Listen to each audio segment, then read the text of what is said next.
اسلام کے اندر پورے طریقے سے داخل، ادھورا اسلام جو ہے وہ کچھ کام کا نہیں، اسلام تو پورا کا پورا ہو، ہم زکوٰۃ بھی دیں، روزے بھی رکھیں، حج بھی کریں، اللہ توفیق دے تو، اور ساری نوافل بھی پڑھیں۔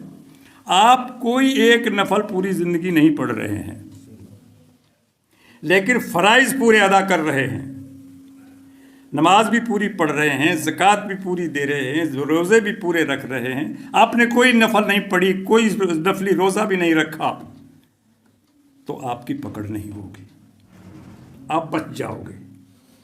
ایک شخص اللہ کے نبی صلی اللہ علیہ وسلم کی خدمت میں آیا اور وہ کہنے لگا کہ اللہ، بیٹھے تھے صحابہ کرام سب کے سب، وہ اجنبی تھا، دیہات کا تھا بیچارہ، جانتا نہیں تھا، کہنے لگا بھائی محمد کون ہے تم میں سے؟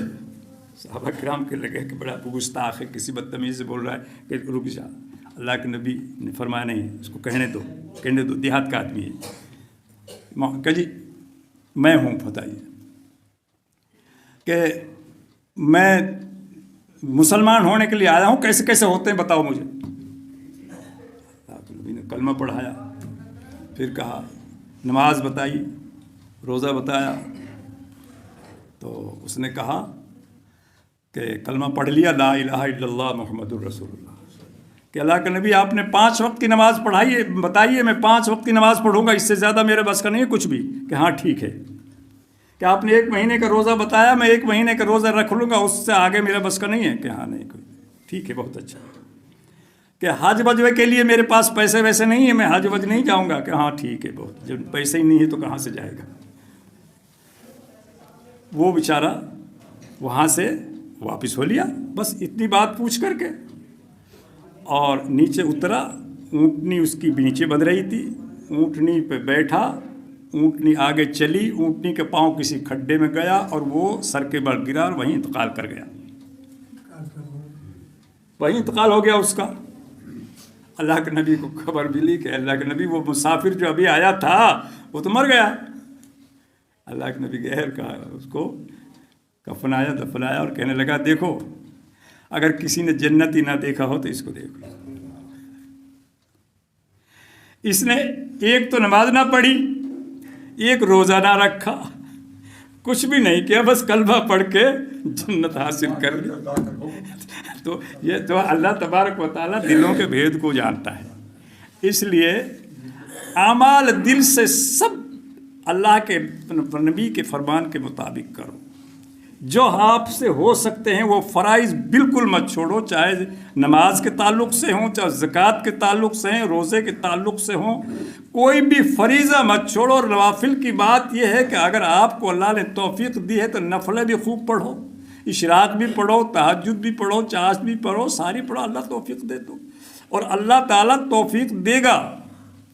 نماز کی میں آپ کو بتا دیتا ہوں کہ جب تک آپ کو مسجد میں نماز سے پہلے آنے کی توفیق نہیں ہو رہی ہے اور نماز کے بعد کچھ رکنے کا من نہیں کر رہا ہے، جب تک آپ کی نماز میں جان نہیں ہے، یہ پرکھی لگا کے دیکھ لینا، یہ بالکل آپ کو میں ایک کسوٹی بتا رہا ہوں کہ جب نماز میں آپ کے جان پیدا ہو جائے گی تو آپ نماز سے پہلے 5 منٹ پہلے مسجد میں پہنچنے کی کوشش کرو گے، اور نماز سے فارغ ہو کر کے بھی آپ 5 منٹ رکو گے، اللہ چل دیں گے کیا ہو رہا ہے، بیٹھے ایک تسبیح فالتو پڑھے اور آئے اور گئے بھاگے، چل تو میں آیا، پھر سمجھو کہ آپ کی نماز میں جان نہیں ہے۔ ابھی آپ اپنی نماز کو جاندار بناؤ، اور نماز جاندار کام آئے گی بھائی، کمزور تو کچھ بھی کام نہیں آئے گا۔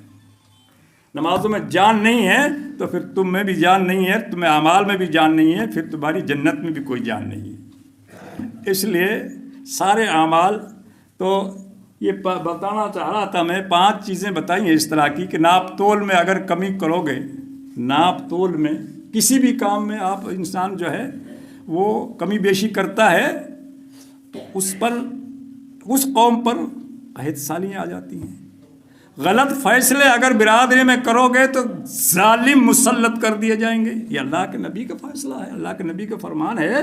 برادریوں میں کوئی مسئلہ آ گیا, آپس کا کوئی معاملہ آ گیا, کوئی بات آ گئی اور تم کو اللہ تعالیٰ نے پنچ بنا دیا, ٹھونڈا بنا دیا, تم فیصلہ کرنے لگ گئے, فیصلے کی تم پر جو ہے ڈگری آ گئی اور تم برادری میں فیصلہ کر رہے ہو, تو انصاف کا فیصلہ کرو. تم جان بوجھ کر اگر غلط فیصلہ کر رہے ہو, اس طرح کے اگر فیصلے کرنے والے قوم کے اندر, برادری کے اندر, گاؤں کے اندر, بستی کے اندر پیدا ہو گئے تو پھر ان پر اللہ تعالیٰ ظالم حکمران مسلط کر دے گا. وہ ظلم جوتیں گے, تم کو پریشان کر دیں گے, تمہارے حاکم ظالم ہو جائیں گے, ان کی نگاہیں بدل جائیں گی, ان کے طور بدل جائیں گے, وہ تم سے ظالمانہ رویہ اختیار کریں گے. ظالم مسلط ہونے کا اصل سبب یہی ہے کہ جب ہم اپنے فیصلے برادری شریعت کے خلاف کرنے لگ جائیں. کسی بھی معاملے میں کوئی بھی معاملہ ہو, سب سے پہلے یہ دیکھو کہ شریعت کا مسئلہ کیا ہے. اس میں ہم شریعت کو دیکھتے ہی نہیں, جو چاہتا ہے ویسے کر دیتے ہیں, جس کو چاہا مروڑ دیا, جس کو چاہا توڑ دیا, جہاں چاہا جو اپنی چنگ چڑھ گئی وہاں اس پر مسلط ہو گئے. کب کب کی جو ہے اپنی کسک نکالتے ہیں. ارے خدا کے بندے, اس کو اللہ پسند نہیں کرتا. اللہ چاہے گا جس کو توڑے گا, اللہ چاہے گا جس کو مروڑے گا. تم کون ہوتے ہو؟ وہ تو عز من تشاء, وہ تو ذل من تشاء. عزت اور ذلت تو اللہ کے ہاتھ میں ہے, تیرے ہاتھ میں کچھ بھی نہیں ہے. تو چاہے کسی کو کتنا ذلیل کرنا چاہے, اللہ اس کو عزت دینا چاہے کہ اس کو عزت ملے گی. اور تو چاہے جس کو عزت بخشنا چاہے, بڑا کرنا چاہے, بڑا بنانا چاہے, اللہ کو منظور نہیں ہو تو تیرا بڑا بنانے سے کوئی بڑا نہیں بنتا. اللہ چاہے گا جب بڑا بنے گا. اس لیے ہر معاملے میں اللہ تبارک و تعالیٰ کے حکم اور اللہ کے نبی کا حکم کا پاس رکھنا چاہیے کہ اللہ کا حکم کیا ہے, اللہ کے نبی کا حکم کیا ہے. اور فرائض ہمیشہ ہر مسلمان کو پورے ادا کرنے چاہیے. کسی بھی فریضے میں کوئی کمی کوتاہی نہ ہو. رہی بات آگے دوسرے اعمال کی, صدقات کی, خیرات کی, فرائض کے بعد نوافل کی, یہ حسب حیثیت جتنا اللہ جس کو توفیق دیتا ہے اتنا کرتا ہے, لیکن فرائض میں کمی نہیں ہونی چاہیے. نماز ایک بھی جو ہے ایک وقت کی بھی ضائع نہ ہو.